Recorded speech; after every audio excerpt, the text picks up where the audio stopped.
বাড়ি থেকে আসার পরে একদিনও একটুও ছুটি পাই নাই। তো আজকে যেহেতু বিকাল ডিউটি ছিল, গতকাল রাত্রে মেয়ে আমার কাছে বায়না ধরল যে সে আজকে সকালে আলু ভর্তা আর ডাল দিয়ে ভাত খাবে। তো আমি তার জন্য এখানে ডাল আর আলু ভর্তা করার জন্য তাড়াহুড়া করে রান্নাঘরে চলে আসলাম। আজকে যেহেতু বিকালে অফিস, তো ভাবলাম বাসায় আসি, সকালবেলাটা একটু কাজকর্মের মধ্যে দিয়ে যাওয়া লাগবে। আর বাড়ি থেকে আসার পরে সবকিছু এত বেশি অগোছালো ছিল, এখনো সবকিছু ওইভাবে গুছিয়ে উঠতে পারি নাই। আর মা যেহেতু এবার আসে নাই, তো একা একাই সবকিছু করা লাগতেছে। যদিও আমার সাথে আমার বৌদি আসছিল, সেও আমাকে অনেক বেশি সাহায্য করতেছে। তারপরেও নিজের সংসার নিজের মতো করে সবকিছু করতে পারাটাই অনেক বেশি কষ্টের।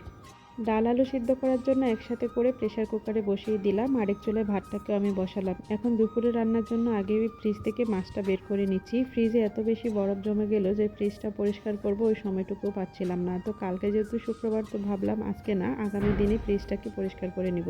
আমার বাড়ি থেকে তেমন কিছু আনি নাই, তবে মা আসার সময় বেশ কয়েক কেজি দুধ দিয়ে দিছে, সেটা আনতে আমাদের অনেক বেশি কষ্ট হলো। এদিকে আমি আবার সকালে ঘুম থেকে উঠেই আগে বিছানাটাকে তুলে নিচ্ছি। আমার বিছানায় আর অন্য কিছু থাক বা না থাক, বাচ্চাদের খেলনা কিন্তু সবসময় পাওয়া যায়। তারা দুজন যখন রাত্রে ঘুমায় তখন ঠিকই তাদের খেলনা বালিশের কাছে নিয়েই ঘুমাবে। চুলায় রান্না বসিয়ে দিয়ে ওইদিকে বিছানা উঠাতে গেলাম, আর এদিকে এসে দেখি ডালের জলটা একেবারে টেনে গেল। আলুটা যদিও ভালো মতো সিদ্ধ হয়েছিল, কিন্তু ডালটা ঠিকই একটু পোড়া পোড়া ভাব চলে আসছিল। তো ভাবলাম যে এটাকে দিয়ে ভর্তা করে নিব। আর ভাতটাও হয়ে গেলে ওইটাকে আমি এখানে ফ্যান ঝরার জন্য রেখে দিলাম। এখন একটা ডিম ভাজি আর এখানে ভর্তার জন্য পেঁয়াজ আর শুকনা মরিচটাকে ভেজে নিচ্ছি। আলু ভর্তাটাকে শুকনা মরিচ দিয়ে করব, সাথে পেঁয়াজটাকে একটু ভাজি করে নিলাম ভর্তায় দেওয়ার জন্য।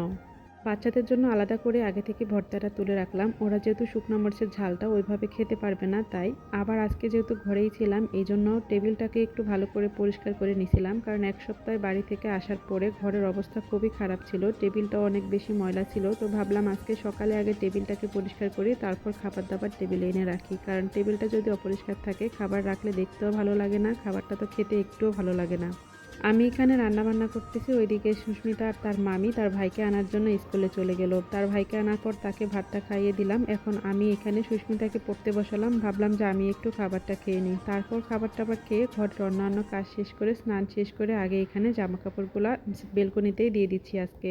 কারণ 12:30টার মতো বেজে গেল, আমাকে যদি 1:30টার মধ্যে বের হওয়া লাগবে। এখনও দুপুরে রান্না করা বাকি, মানে মাছের যে তরকারিটা সেটা। তারপর আমি আগে এখানে স্নান শেষ করে সিঁদুরটা পরে এখন রান্নাঘরে সরাসরি চলে আসলাম মাছটাকে রান্না করার জন্য। তো আজকে দুপুরে যেহেতু সকালের ভর্তা ছিল, তো এখানে শুধু আইং মাছের ঝোলটাই করব, আর তেমন বেশি কিছু করব না। বাকি যদি কিছু করা লাগে সেটা রাত্রে এসে করব, না হয় আমার বৌদি করে রাখবে।